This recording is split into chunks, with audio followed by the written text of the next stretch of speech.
Dragon Age is interesting. So this initial trailer dropped during the Xbox showcase on the 9th. And what was interesting is they had started doing some previews and trailers for some people at SGF before this. And I believe on the 8th, people had already seen it and been looking at it. And so people had seen this at SGF and were like, why are they framing it this way? Like, why are they trying to make it like, just what are we doing? Because the trailer is mostly like in-game, from what I can tell at least. Game engine footage, not all images appear in game. Yeah, so some camera angles will be changed and stuff. But graphically, this is what the game looks like in cutscenes and stuff. It's very, very graphically impressive. They're really cranking the dials. But you see, they've got everything framed around these big like splash screens and the title screens and everything. And then like the witty, sassy pose. And then this was very Overwatchy. We're going into the Fade, aren't we?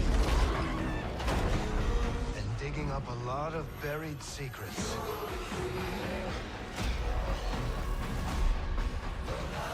What about Darkspawn? We're gonna get copyright struck, aren't we? So they showed this stuff and it just seemed to be tonally a little different than people were expecting, because the visuals are pretty dark, I would say, at least. Like there's people getting killed and beaten up everywhere. But then the music choice is just a little bit different. The editing is much more like, you know, upbeat and everything. It's just very different than what I was expecting to see. And so when we were at SGF, people were saying, yeah, the trailer, I don't think that trailer did a good job of showing what we saw. And I hadn't seen it at that point. I was like, I mean, I don't know. It's maybe. But then we saw it behind closed doors. So what we saw was basically this sequence of gameplay where they gave us, like they showed us the character creator, how you set up your character with backstories, how you allocate, you know, your different, whatever your priorities are. If you're trying to role play as like a scoundrel, if you're trying to role play as somebody who's like an orphan or whatever. And then they showed us this is kind of where the game kicks off, and they walk through here. And so we got this same sequence, it actually running in real time. They were actually playing it real time. We could say, hey, can you look at that? And they would turn the camera and look at that closer. You know, it was actually running in real time. So this is what it looks like. It's not a fake demo or anything. Beyond that though, you know, once we actually got into it, one thing that's important to note is that this is the opening hour. Almost every game, the opening hour is like the most scripted, the most linear. So I know some people are like, this is supposed to be an RPG. It's very linear. It's like, yeah, but it's also a tutorial. It's like complaining that you don't have the option to stay in the dream as Geralt during the opening of The Witcher 3. It's like, no, they're trying to set stuff up. You're on more train tracks while they're setting things up, but that's just to be expected. So I don't think it's fair to like critique it from that vantage point, because that's true of pretty much every game, is that it's going to be very, very scripted and linear while they're setting things up. Beyond that, I think the character designs look broadly pretty good. The hair, they actually specifically mentioned during the character creator section, they're like, we got a lot of crap. They didn't say it that way. They said, we got a lot of constructive feedback, everybody chuckles, about the hair in Dragon Age Inquisition. And so we really made a point of making sure that it was not just serviceable this time around, but that we had like industry leading tech when it came to hair and hair physics and everything else. And so they actually, I think, delivered. It looks very, very good. In terms of cutscenes and stuff, they're very fluid. They smoothly transition for the most part from like actual cutscene to gameplay. There's a couple times where it'll do like a fade to black and then transition to gameplay, like right there. But then there's other times, like back a little bit before this, after they're looking out over this spot. Is it this one? Right here, where it transitions smoothly to gameplay. So it seems purely artistic. It's not like they have to physically fade to black every time there's a cutscene. So it seems to be like just really high production value. It seems like they've really cranked the knobs. There's no question there. They also mentioned this. So during our demo, they got to this point and they started firing these ranged attacks. And they said, so we know some players want more of a challenge in combat. We have all sorts of different difficulty scaling options. And then we also want to be able to encourage more immersion if you see fit. So if you don't like these visual indicators saying when something's coming, what direction it will be coming and stuff like that. There is an option to turn that off in the settings so that you can just rely purely on sound or visuals for when you should be dodging something, which is nice to hear. I mean, that's nice to hear. Yeah, more options. Beyond that, it seems to be pretty standard affair as far as action games are concerned. The combat is pretty straightforward. So one thing that they're going to do is you're going to be able to slot in different abilities. So the bottom row, my understanding, is for the player character. The left row will be for your first companion. The top row will be for a second companion, and the right will be for a third. So you can actually kind of pop abilities for them to have them do stuff based on what they've unlocked as a companion for you. So you'll be able to go in there and kind of hotkey this stuff in. This is, of course, on controller. I don't know if it's different on PC. Maybe on PC, this is all, can be routed to hotkeys and stuff. He did say there were shortcuts for using them faster. So I don't know.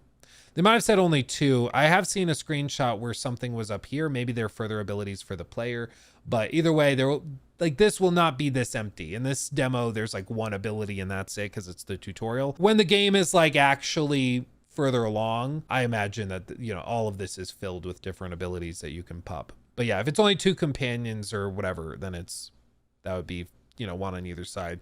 You're on the top and bottom. They also specifically said that they're like, yeah, it was important for us to give you the chance to pause the game and the combat by pulling up this wheel, which I thought was an interesting choice, just because like a lot of games nowadays want to keep you in the action and keep you stressed. So they will have it. So you pull up this menu and it kind of slows down the action a little bit, or like it just won't pause it at all. It'll just stay in real time. But, they said specifically, yeah, we wanted to pause it, giving you the chance to really consider what you want to do. And I don't know if that's because there's going to be more complicated abilities to pop later or what, but we'll see. One of the other things you'll notice about this combat as we play it out, it seems like all of the enemies are specifically aggroed on the player. So it doesn't seem like there's much aggression, if any, ever like going towards the companions. Even that right there, where you are far away from Harding, this guy you'd think maybe is attacking Harding. It looks like he turns to her, but then he's popping an orb that shoots towards you, but she's still dodging out of the way. So maybe there's certain enemy types that only aggro towards the player, or maybe the combat is actually built in a way where all the enemies are only ever aggroed on you, and there's no such thing as like pulling aggro. Or maybe that's a separate ability you have to unlock, where it's like, yeah, if you want Harding to pull aggro, you have to use this ability on the wheel or something like that. Yeah, they mentioned you could combo abilities with your companions as well. Yeah, they said that during our thing, and I didn't really know what that meant. They said, yeah, some abilities are going to tie together with others. And I think what that probably means is like if you freeze an enemy, you can then use a blast attack ability from another hero or companion to then break it apart or something, or deal mass damage or whatever else, which is cool. Like that's cool to see. I'm sure there's going to be a lot of ways to kind of tie those different things together. I'm mainly interested in how all of these things work together. Like if you have one character that, has certain ways of synergizing with one companion or with a couple of others, it's that nuance where I think the game could see its combat system raise in complexity a lot. But looking at this gameplay, I would just fear that this is going to end up just being kind of like a bit button mashy, or turn into like Hogwarts Legacy style combat, which is serviceable again, but where it's basically just button mash, use all of your abilities, button mash, use all of your abilities, button mash, use all of your abilities. And like that's again serviceable. You can get a good 8 out of 10 game that way, as long as it's engaging enough that it tickles your monkey brain and keeps you engaged. But like if somebody's looking for some wild combat combos or crazy boss fights, I'm not sure if you'll get it during moment-to-moment gameplay here. Where we did see the combat take a spike was later on here against one of the bosses. So they start introducing these shields where some shields are weak. So the blue ones are weak to ranged attacks. The yellow are weak to heavy attacks. So there's certain types, again, like Hogwarts Legacy, there's certain types of attacks you need to do against these enemies to break their shields and make them vulnerable to actually getting downed. And that's kind of the surprising thing, is how many things here seemed similar to Hogwarts Legacy in broader structure. But you can see here, he's got a bunch of AoE attacks. He's much more aggressive. This seems much more difficult. And this was one of those instances where you could see the guy that was playing the game, who I think they said was a quest designer, I want to say. The guy that was leading and like talking up next to the TV when we were watching it, he was the creative director of the game. But I think the guy playing was a quest designer or something, or maybe PR. I don't remember what he said. Anyway, you could tell he started to like actually struggle at this point. This fight was actually challenging even for somebody that had played the game, presumably a lot. And on this specific fight, dozens of times over the course of the week that we were there. So very familiar. It seemed like it could actually like get tricky. Oh, excuse me. Still recovering. But from that, then we go in, there's more cutscenes and stuff. And again, it's just kind of tough to get an idea of the actual moment to moment balance, because this is the first hour, but it was super smooth. Like I said, we saw the full hour, no crashes, no hitching, no problems. It was crazy polished for something that is still like probably 6 months away. All they would say is fall of 2024, and we were like, month? And then he said, yeah, the month of fall 2024. And that was it. So I don't really know. What was cool is when there were options like this given to the player, they actually let us vote by show of hands on which option we chose. And he said during one of these branching options, he said, we are now at the point where we are just polishing. So all of these branching options work, and they go on different paths and everything. It's up to you. In this case, you get railroaded. So you see, Solus needs someone to sell him another option to help him justify changing his mind. That's what Varric says. So you can say this is a mistake and challenge it, or you can say you can do it. If you say you can do it, he'll just go off and then confront Solus, right? If you say this is a mistake, he's still going to do it. Again, like a lot of games will do this, where they kind of give you the option to try and convince somebody else. The reason Baldur's Gate 3 was so remarkable is because they would just let you roll for it. And if you got like a DC 30 check, there was probably a way where you could convince him not to interrupt, and the game just ends early and the credits roll, kind of like those secret endings, like for Far Cry or something, like little Easter egg if you roll in that 20. But in this case, again, this is more like pop. I would say like pop fantasy. It's not trying to be Baldur's Gate 3. And I think, this was my broader takeaway from this demo. I said on our podcast with Joe Raptor last week, before the showcases and before all of this, I said this game could be big if, for one, it's decent or good. That's of course necessary. But also, they desperately need to differentiate themselves from Baldur's Gate. If it comes off as Baldur's Gate Light and it's like a similar kind of top-down view, lots of party management and busy work that way, like they're not going to do it better than Baldur's Gate did, in my opinion. So don't try to take on the king at his own game. And instead, they seemingly are doing something much different. And I think that this is different enough from Baldur's Gate. It won't be judged 1-to-1 against that. And I think that is the best thing for it, because that was always going to be a losing fight. I think the types of people that this appeals to are the ones looking for something a little bit more lighthearted, is a bad way of saying it, but something a little bit more flashy, something that's not crushingly difficult when it comes to like action RPG elements. Because I know some people eat it up. Some people love having all the micromanagement of, okay, what gems do I have equipped? And I need to take this, and I need to have this gem torn down, and I'm going to craft this other thing, and this is going to give me a buff here. And I'm going to go and I'm going to coat my sword in this oil to take on this type of monster. Some people eat that up and love it.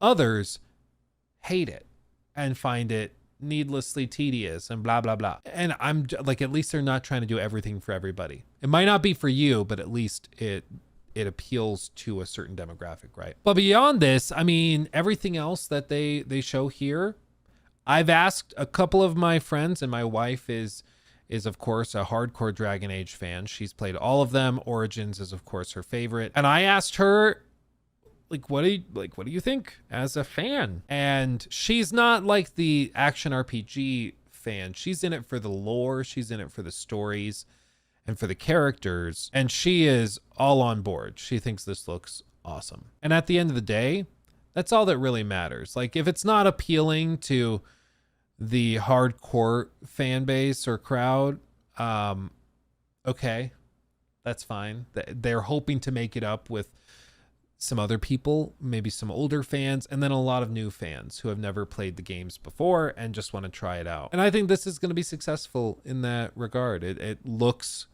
good, it's polished, and it seems to be doing everything it needs to do. Now, this doesn't mean you should go out and pre-order, because you should never pre-order, just to be clear. But this is a very good foundation to have laid. After that first trailer, I was like, oh no. I don't think we all were. We were like, oh God. But after this gameplay, I'm much more confident in their abilities. And having sat in the room with the guy, like the creative director of the game, for an hour as he's kind of explaining the reasons behind certain design choices and what they're trying to do and their goals and stuff, I'm much more confident in what they're doing here. It's not going to make everybody happy. Some people are still going to freak out about it because that's just what gaming is now. But I think that a lot of people are still going to really like what they've done here. But time will tell if they can get it across the finish line. The fact that they are now seemingly purely in polish phase, they're not trying to do anything else right now, they are just polishing, is a good sign, because there were other games we saw that are supposed to be out probably sooner than Dragon Age that I actually got to play that were straight up like bad. So to see that this is in a good spot is encouraging. Again, it's not going to be for everybody, but I almost prefer that, because games that try to be everything to everybody end up failing and are often garbage. So to see that they are trying to do something a little bit more unique, and that appeals to, maybe not unique, seeing that they're trying to do something that appeals to this fan base and not all these others, I think is good, because it shows that they're not trying to be everything to everybody. There's going to be some people that hate on it or hate it. That's fine. Like, cool, good for you. You don't have to buy it. Like, just don't buy it. Like, I think it's one of the great things about gaming is that there's a lot of options out there. We're at a buffet and there's a lot of stuff out there for you to put on your plate. Just because you don't like clam chowder doesn't mean that you should go to every table and then tease people who are eating clam chowder. You know, that doesn't make you interesting. It makes you an asshole. And I think sometimes the lines can get blurred. I don't expect Dragon Age to appeal to a hardcore crowd. I expect it to appeal to the same types of people, frankly, that like Hogwarts Legacy, for example. And like, really, that was my takeaway from the big session we got, was that there's a lot of inspiration here from Hogwarts Legacy, and a lot of the things I'm like, okay. And we saw that worked well. Like, not every game needs to try to have like crazy action RPG mechanics and stuff. Not every game needs to be Elden Ring. Like, sometimes you can make something that's induces less of a headache, you know? Yeah, JP, you're an old school fan of Dragon Age, been playing since 2009, and I don't like what I saw. That's great. I mean, it's not great. That's a bummer. But I think everybody's stance is that, at least on the dev team, I've seen some of them react to some negative reactions on X or Twitter or whatever, and they've been like, yep, well, we just encourage you to keep an eye on it because we think we can convince you by the time the game releases. Just don't count us out, don't dismiss us yet. Let us show you the rest of what we've got. They clearly did not go the route of trying to do like Origins again. They're clearly doing Hogwarts. Hogwarts inspired, but not even that, because Hogwarts, you know, came out well into development of this. Like, all of this stuff was kind of already established, but I think it's more of an indication that they're trying to follow the more modern trends of where these open world games are and where a lot of those more casual gamers and players are. And Hogwarts did a really good job of it, obviously, because they've sold so many copies. But they're also part of a huge franchise. And then they're going to try to appeal to a similar crowd with this, it seems. But then again, we also haven't seen some of the other stuff. It could be that once they get into the open world exploration and some of the side questing and stuff, maybe this starts to win some of those more hardcore fans over. You know, it's just going to be a matter of waiting and seeing, right? He took my thing.